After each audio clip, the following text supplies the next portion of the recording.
नमस्कार। आज रविवार 31 मार्च 2024। आजही महाराष्ट्रातील अनेक जिल्ह्यात वादळी वाऱ्यासह पाऊस तर काही ठिकाणी गारपिटीची शक्यता भारतीय हवामान खात्याने वर्तवलेली आहे। राज्यात कालपासून अनेक जिल्ह्यात मुसळधार पाऊस झाला। पावसाचा जोर आजही कायम राहणार असून आज सकाळपासूनच ढगाळ हवामान दिसत आहे। पण आज रात्रीला महाराष्ट्रातील नगर, पुणे, सातारा, सांगली, कोल्हापूर, हिंगोली, लातूर, धाराशिव, अकोला, अमरावती, भंडारा, बुलढाणा, चंद्रपूर, गडचिरोली, गोंदिया, नागपूर, वर्धा, वाशिम आणि यवतमाळ या जिल्ह्यात वादळी वाऱ्यासह पावसाचा इशारा देण्यात आलेला आहे।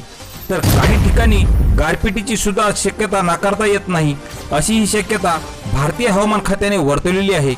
तर पावसाचा जोर अजून पुढील 2 दिवस कायम राहील अशी शक्यता भारतीय हवामान खात्याने वर्तवली असून शेतकरी बंधूंनी याची नोंद घ्यावी असे आवाहन हवामान तज्ज्ञांनी व्यक्त केलेले आहे। तर शेतकरी मित्रांनो, अशाच हवामानाच्या प्रत्येक बातमीसाठी चॅनलला सबस्क्राइब करा। धन्यवाद।